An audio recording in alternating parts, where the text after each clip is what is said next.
G'day legends, I hope you're all fantastic. We're checking out the brand new firmware that Eventide have just released for the H90. It adds 4 brand new granular algorithms in here. In fact, they've created a whole new algorithm type based around these. If you want to check them out, they are under the granular types over here. So there's Cosmic Web, Glitch, GrainMod, and Stutter. Of course, if you're using H90 Edit over here, there is the preset library for all of these, and you can filter the presets via algorithm types. You can see a bunch for Cosmic Web. I think if you're into lush ambient guitar tones, this is going to be the best algorithm to start out with. There's Glitch in here, which is going to give you a bunch of really messed up audio. There's a bunch of different ways to trigger the glitching, and also there's different categories of how you're glitching the audio as well. There's GrainMod, which is kind of similar to what Cosmic Web is doing. It's a little more built around randomization and things like having a bunch of reversed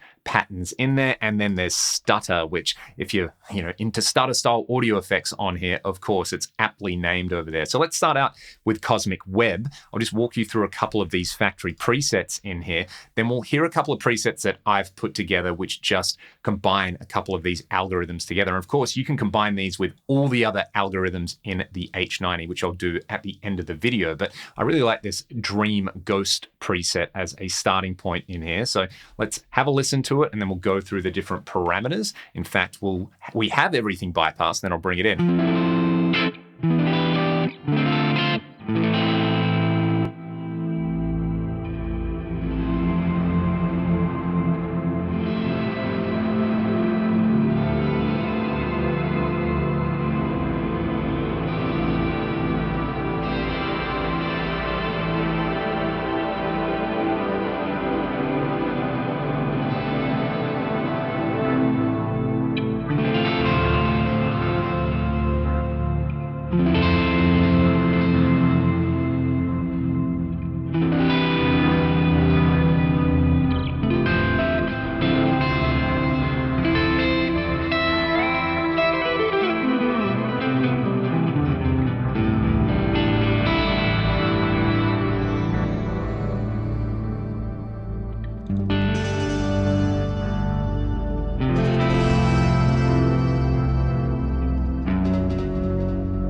Absolutely gorgeous stuff. And those presets on there just scratch the surface of what you can do with this algorithm. They are very inspiring. You can see you've got a main section with things like mix, reverb, reverse, crystals, and ping pong, and then this auto retrigger function in there. Then you've got 2 pitch shifted voices where you can set the pitch, of course. I think it goes up to 2 octaves up and 2 octaves down if you want. You can detune them, you can blend them in, and then you have the delay length over here along with feedback. There's also a kind of general section to manage your input and output levels on there. So Cosmic Web, like I said, is really good for those lush ambient textures. If you like sound on sound playing and looping as well, that's a really great place to start. You can combine it with something like, say, GrainMod on here, which gives you a bunch of really fun slicer style effects, tremolo effects, randomized audio. Let's just have a listen to this pattern slicer effect on here and what it does to the audio. Then we'll run the Cosmic Web into it.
Again, you've got the option to have reverb on there to set the overall stereo image, how you're re-triggering your audio in here, and then of course the direction and any modulation applied to the direction on there. It's a really, really wild algorithm, and I think one that I'd really need to play around with a little bit more just to get a handle on. I've literally just gone through those factory presets, but I think they work really nice in combination with other algorithms. The other 2 on here, so if we take a look at the granular category over here, we've got glitch and we've got stutter, and this is where you can really kind of do some funky stuff and destroy your audio on here. So let's just start out with the stock glitch preset.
Some of those glitch effects are absolutely disgusting, which I love. Again, if you really want to destroy your audio in various ways, it would be so cool to do that. You can even set that up for momentary operation on there so that when you step on a foot switch, it will give you that crazy garbled effect whenever you want it. I actually really liked it in combination with the cosmic web on there. All right, let's do a similar thing with Stutter. I'll just go through some of the presets on there.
This is just amazing fun. There are so many cool sounds in there. And again, because the H90 can run 2 of these at the same time, you've got so many different combinations available. Again, it's a free update. It's available if you open up H90 Edit and do the auto update procedure on there. There's great factory presets in there. If you've got any questions, let me know in the comments section below. I'll take you through a couple of other combinations that I really like. We'll start out with the Prism Shift with Cosmic Web. Then we'll hear a bunch of combos with the different granular types together. Thanks for watching. If you like what I'm doing here on the channel and you're an H90 user, my H90 presets are for sale on my Gumroad store. I'll link them in the video description, and I will update them with some of these, which include the new granular types that I really like. Have a great day, and I'll see you next time.